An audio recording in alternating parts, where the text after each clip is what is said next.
இந்த நிகழ்ச்சியை இணைந்து வழங்குபவர் ஸ்கேல் ஃபிட்னஸ், அண்ணா நகர்.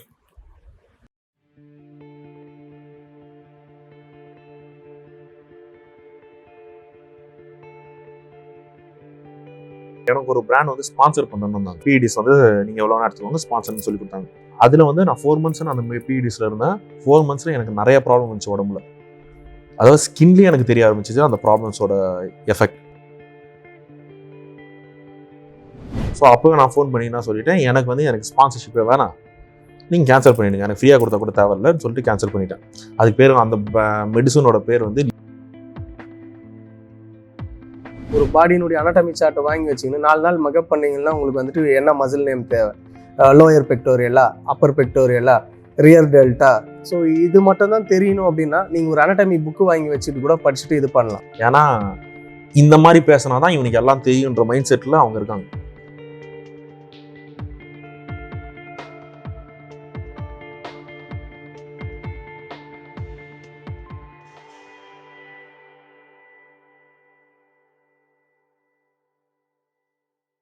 எனக்கு ஒரு பிராண்ட் வந்து ஸ்பான்சர் பண்ணணும் தான். பிஇடிஸ் வந்து நீங்க எவ்வளவு எடுத்துக்கோங்க ஸ்பான்சர்னு சொல்லி கொடுத்தாங்க. அதோட பிரைஸ் பாத்தீங்கன்னா ஒரு மெட்டோட பிரைஸ் வந்து ஒரு நல்ல குவாலிட்டி மெட் வந்து பாத்தீங்கன்னா ஆல்மோஸ்ட் 2500 to 3000. ஆனா இந்த பிராண்ட்ல வந்து அதோட பிரைஸ் வந்து 800 rupees. ஓகே, அது எப்படி சரி ஓகே இங்கே மேக் பண்றாங்க, சரி கொடுக்குறாங்கன்னு வச்சுக்கிட்டா கூட அதுல வந்து நான் 4 months அந்த பிஇடிஸ்ல இருந்தேன். 4 monthsல எனக்கு நிறைய ப்ராப்ளம் வந்துச்சு உடம்புல. அதாவது ஸ்கின்லயே எனக்கு தெரிய ஆரம்பிச்சிச்சு அந்த ப்ராப்ளம்ஸோட எஃபெக்ட்.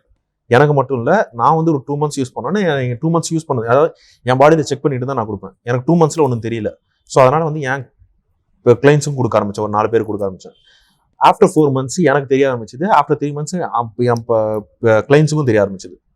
ஸோ அப்போ நான் ஃபோன் பண்ணி நான் சொல்லிட்டேன், எனக்கு ஸ்பான்சர்ஷிப்பே வேணாம், நீங்கள் கேன்சல் பண்ணிடுங்க, எனக்கு ஃப்ரீயாக கொடுத்தா கூட தேவையில்லைன்னு சொல்லிட்டு கேன்சல் பண்ணிட்டேன். அதுக்கு பேர் அந்த மெடிசனோட பேர் வந்து இப்போ வரைக்குமே அந்த பிராண்ட் வந்து நிறைய பேர் சென்னையில் ஆல்மோஸ்ட் தமிழ்நாடு ஃபுல்லாக நிறைய பேர் வந்து அதை வாங்கி யூஸ் பண்ணிட்டு இருக்காங்க. நிறைய அத்லெட்ஸ் வந்து என்கிட்ட பேசும்போது எனக்கு வந்து முதுகில் ஆக்னிஸ் வந்து இவ்வளோ ஆக்னி இருக்கு, இவ்வளோ கருப்பாக ஒரு மாதிரி ரேஷஸ் மாதிரி வந்துருக்கு. பெரம்பூர் அப்படியே ஒரு புதுசாக ஒரு ட்ரெயினர் ஜாயின் பண்ணிருக்கான். அன்னைக்கு போய் ஒர்க் அவுட் பண்ணும்போது எனக்கு கூப்பிட்டு இது மாதிரி பேண்ட்டை வந்து காட்டினா இங்கே இவ்வளோ பெரிய ஒரு மாதிரி தேமல் மாதிரி வந்துருக்கு. முதுகு ஃபுல்லாக ஆக்னி, மூஞ்சி ஃபுல்லாக ஆக்னி. ட்ரீட்மெண்ட் எடுத்துட்டு இருக்கான் அப்போ அந்த ஆக்னிக்கு. வந்துட்டே இருக்கு, ஸ்டாப் பண்ணி 1 year ஆகுது, திருப்பி ரிப்பீட்டடா வந்துட்டே இருக்கு.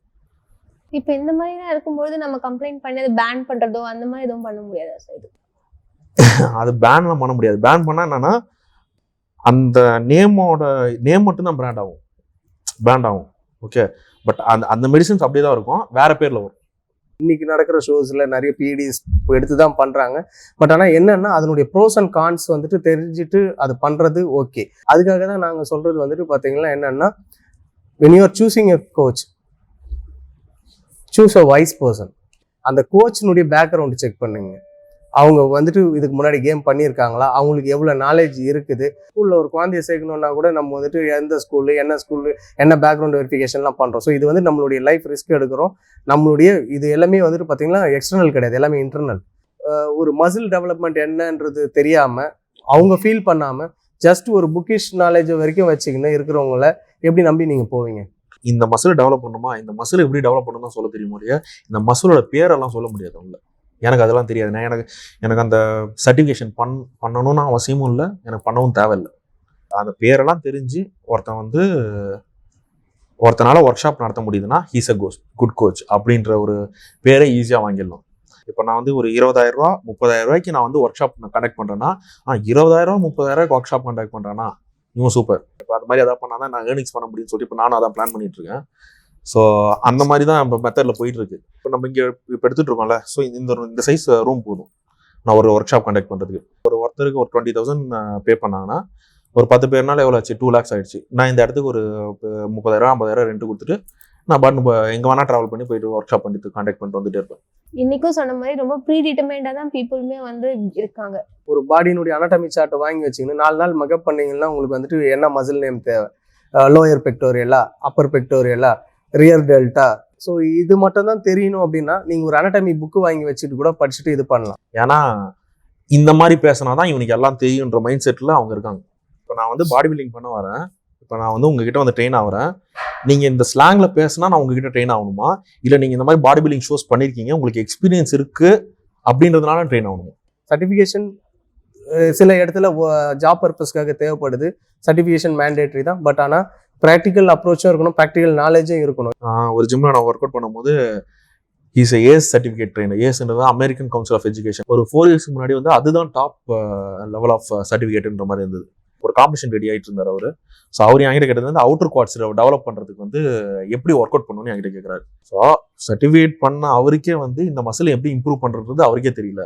அப்போ நான் எதுக்கு சர்டிஃபிகேட் பண்ணணும்? இப்போ நான் வந்து பர்சனல் ட்ரெயினர், நீங்கள் குண்டா இருக்கீங்க, நீங்கள் வரீங்க ஒல்லியாகணும்னு வரீங்க, இப்போ ஓடு, ஒரு காலைல 3 மணி நேரம் ஓடு, சாயந்தரம் 3 மணி நேரம் ஓடு, இந்த மாதிரி கீட்டோ டயட் எடு இல்லை பேலியோ டயட் எடுன்னு சொல்கிறேன்னா முடிஞ்சிருச்சு, அவ்வளோதான். எவனா இருந்தாலும் ரெடியூஸ் பண்ணுவோம் உடம்பு. ஸோ உடம்பு ரெடியூஸ் பண்ணாலும் உடம்பை ஏற்றினாலும் அது ஒரு அழகான உடம்பா கொண்டு வரதுக்கு பேர் தான் பர்சனல் ட்ரெயினர். ஆக்சுவலாக நான் ஃபர்ஸ்ட் ஃப்ரீயாக தான் ட்ரெயின் பண்ணிட்டு இருந்தேன். ஒரு சில பேருக்கு கொஞ்சம் காசு இல்லாத பசங்களுக்கு எல்லாருமே ஃப்ரீயாக தான் பண்ணிட்டு இருந்தேன். ஃப்ரீயாக பண்ண ஆரம்பிக்கும் போது தான் எனக்கு தெரிய வந்துச்சு, நான் இது மட்டும் ஃப்ரீயாக கொடுத்தேன்னா இது மட்டும் ஃப்ரீயாக போகிறதில்ல அவனுக்கு. நான் மெடிசன் வாங்கினாலும் அதில் அவனுக்கு டிஸ்கவுண்ட் எதிர்பார்க்குறான். ஸோ அந்த டிஸ்கவுண்ட்டுக்கு ஏற்ற மாதிரி தான் அவனுக்கு மெடிசன் அவன் கையில் கிடைக்குது. சப்ளிமெண்ட்டும் ஃபேக் சப்ளிமெண்ட் அவனுக்கு கையில் கிடைக்கிறதுக்கு ரீசன் வந்து இதுதான். ஸோ இங்கே இந்தியாவில் டெவலப் பண்ணுறது நிறைய ப்ராடக்ட்ஸ் வந்து நான் எடுத்தது வரைக்கும் நிறைய ப்ராஜெக்ட்ஸ் நான் எடுத்தது. ப்ராடக்ட் வந்த புதுசில் சூப்பராக இருக்கும், செம்ம ரிசல்ட் இருக்கும், எல்லாமே இருக்கும்.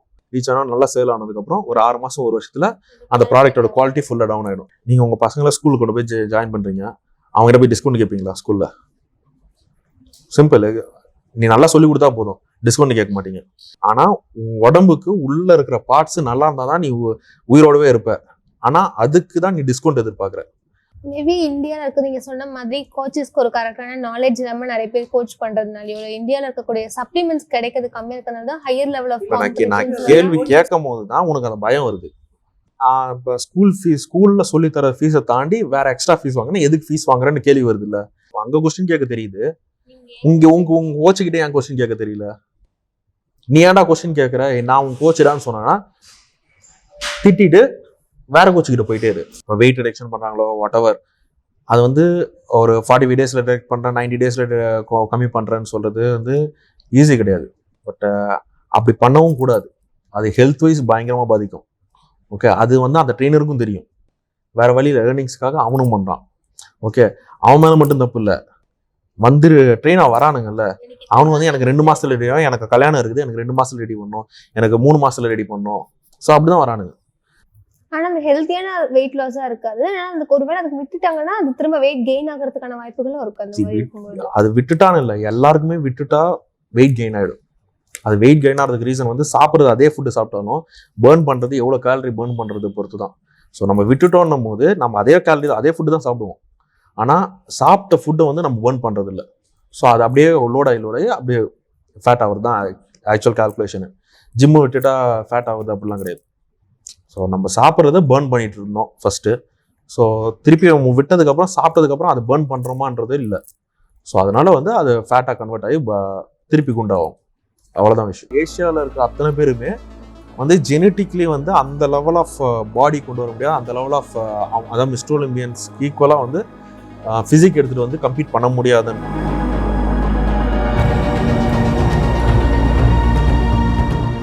Arnold, Ronnie Coleman, Jay Cutler, இந்த மாதிரி ஒரு பெரிய பெரிய அத்லெட்ஸை பார்த்தா வந்தாங்க. இவங்க ஏன் இங்கே அங்கே இருக்கிற அத்லெட்ஸ் ஏன் இங்கே வரைக்கும் ரீச் ஆனாங்க?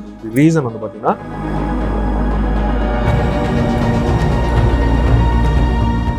இந்தியாவை பொறுத்த வரைக்கும் எவ்வளோ அத்லெட்டு நேஷ்னல் லெவலில் இன்டர்நேஷ்னல் லெவலில் மெடல் பண்ணதுக்கு அப்புறமா கூட அவங்க அட்ரஸ் இல்லாமல் இருக்காங்க.